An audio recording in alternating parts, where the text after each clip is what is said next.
Welcome to our video Whispers in the Dark viewers. In this video, we will tell you 3 scary treehouse horror stories.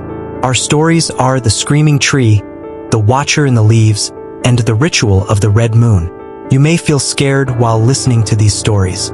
If you are ready for horror and mystery, let's start. The Screaming Tree. Jason, Olivia, and Mark, childhood friends in their mid-20s, return to their old treehouse to restore it for nostalgic sleepovers. Nestled deep within a suburban forest, the treehouse held memories of their carefree youth. But as they inspect the structure, Jason notices deep claw marks along the trunk. Nearby, a small pile of animal bones lies scattered in the dirt. Mark jokes about the Screaming Tree, a local urban legend claiming the tree was cursed after children went missing decades ago. Olivia shivers but laughs it off. As they rebuild, Jason hears faint whispers coming from the tree, but every time he looks around, there's nothing there. Olivia finds a rusted tin box hidden in the treehouse wall.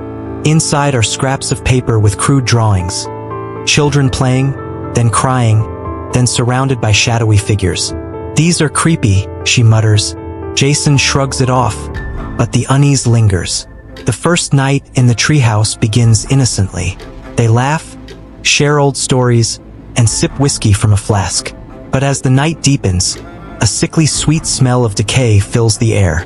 Olivia notices movement outside the window, branches shifting against the windless sky.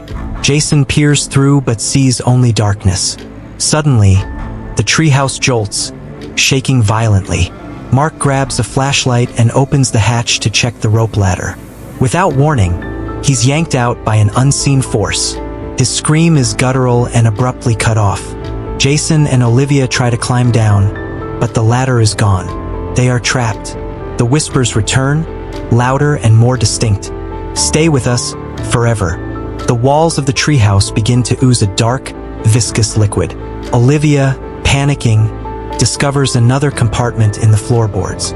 Inside are photographs of the missing children, their eyes blacked out with ink. Jason pieces it together. The tree had been a vessel for sacrifices, and now it wanted new victims. The treehouse starts to sway violently. Jason decides there's only one way to end it. "I'll distract it. You run when it lets you go." Olivia begs him not to, but he climbs out the window, letting the branches pull him in. His screams are swallowed by the darkness. Olivia scrambles down the trunk, running until she collapses in exhaustion. When she returns with the authorities the next morning, the treehouse is gone. In its place is a single gnarled tree, and Jason's agonized face is etched into its bark, his mouth frozen in a silent scream. The Watcher in the Leave. Mia and her boyfriend, Daniel, rent a secluded cabin in the woods for a romantic getaway.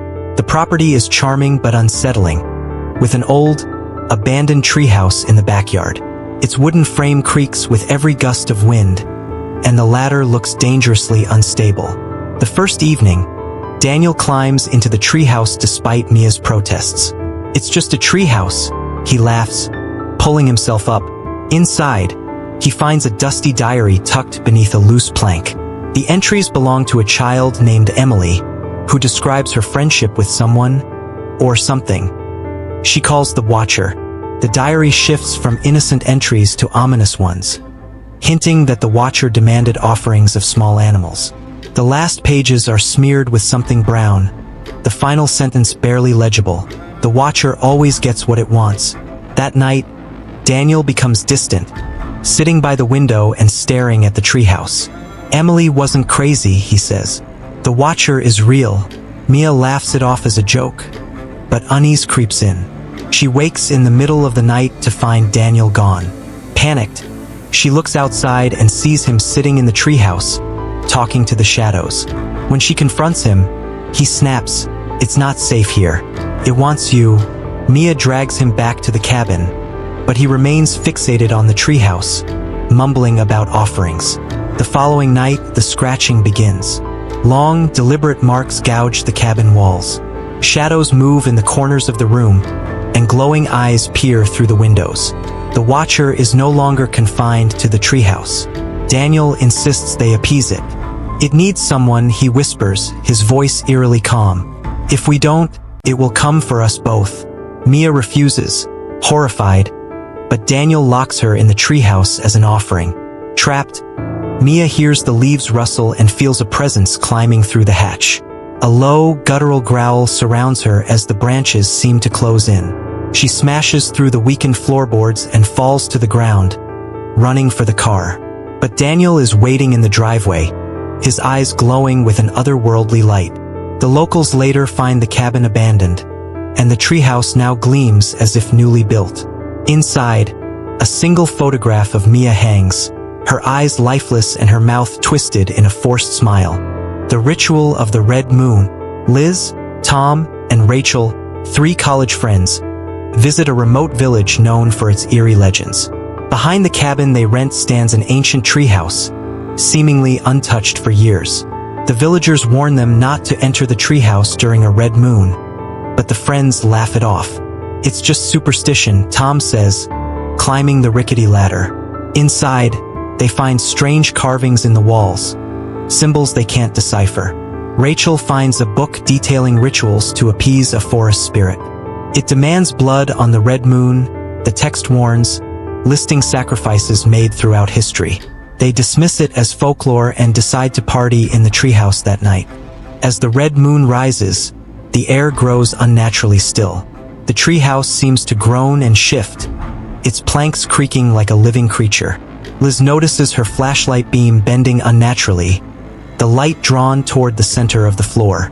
This isn't right, she whispers.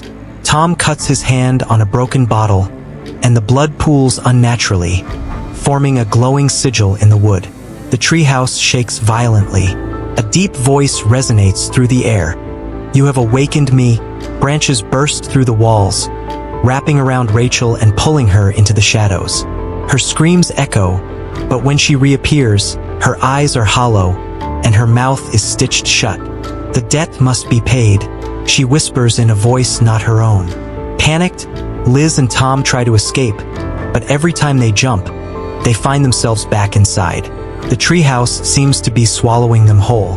Desperate, Liz pushes Tom into the glowing sigil. The branches release her, and she falls to the forest floor. Liz stumbles back to the village, her face pale and eyes wide. When the villagers investigate, they find the treehouse intact but with no trace of her friends. The walls are now adorned with new carvings, 2 terrified faces frozen in agony. Thank you for watching this video. I hope you liked our video. Don't forget to subscribe to our channel, like our video and share your thoughts with us in the comments.